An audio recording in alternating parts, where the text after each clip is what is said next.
Good morning guys, welcome to my channel. Ito po yung topic natin ngayon sa Hyundai Starex D4BB engine. So ang problema nito, kapag bumabiyahe si sir, biglang mauubos yung baterya niya, maglulubat. Tapos kung titingnan naman natin dito sa loob, ang una nating titingnan dito, ito yung battery indicator. So gumagana naman, mayroon namang siya. Responde kung doon na yung mga medical emergency. Mayroon naman siyang battery indicator. So try nating paandarin kung mawala ba yung indicator niya.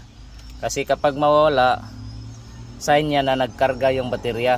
So tingnan natin yung charging na naman niya kung sakto ba sa karga, kung magkarga man sakali. Ayos. So nawala yung battery indicator sign, ibig sabihin nagkarga. So tingnan natin yung charging niya sa battery.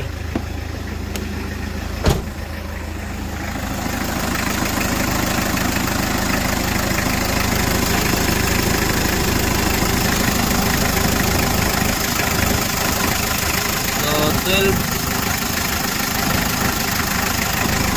So guys, short nga yung niya, karga. 1220 lang. So kulang. So kung lalagyan natin yan ng ilaw, headlight, halimbawa paganahin natin yung headlight, yung karga niya nasa 11 volts na lang. So 11 volts. So ano ba ang pwede natin gagawin dito? So una, tingnan natin yung niya, fuse sa supply ng charging system. Kasi kung tingnan natin yung mawala yung ilaw, ibig sabihin nagkarga yung baterya. Pero tingnan na lang natin dito sa fuse, baka pumutok lang yung alternator fuse, yung pabalik sa baterya para sa charging niya. So, tingnan natin dito ngayon.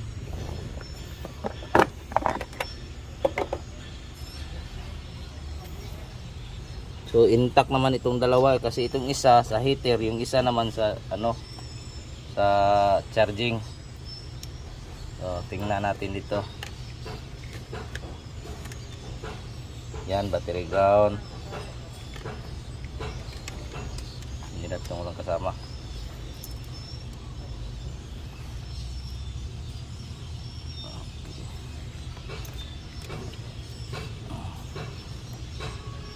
Okay, 12 pin 50. Okay yung baterya. Yung fuse isa 12 pin 0, 12 pin 20 sa kabila, 12 pin 50 kabila, 1250 dito sa itim, heater 1250 kabila,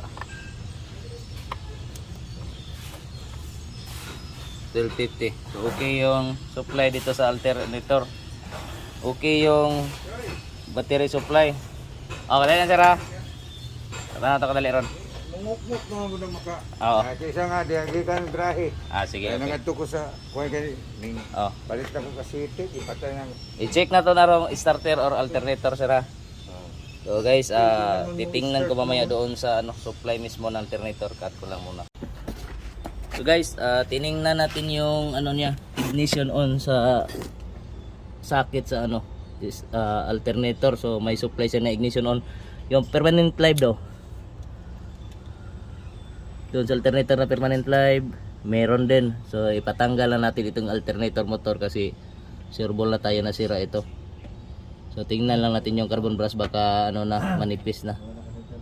Okay, so sure na tayo sa alternator motor kasi kumpleto yung supply na kuryente. So guys, replace na lang kami ng buong alternator kasi sira din naman yung slip ring nya, saka itong diode rectifier niya dahil sa hindi nga na mabuti, hindi na solda itong sa magnetic niya, itong sa winding sa stator. So nasira din yung IC niya. So replace kami ng buong alternator. Ito naka naka headlight na 13.9 kailan ito rin.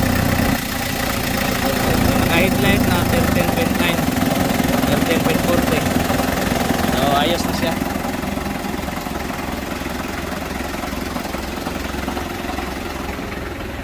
okay na yung charging niya.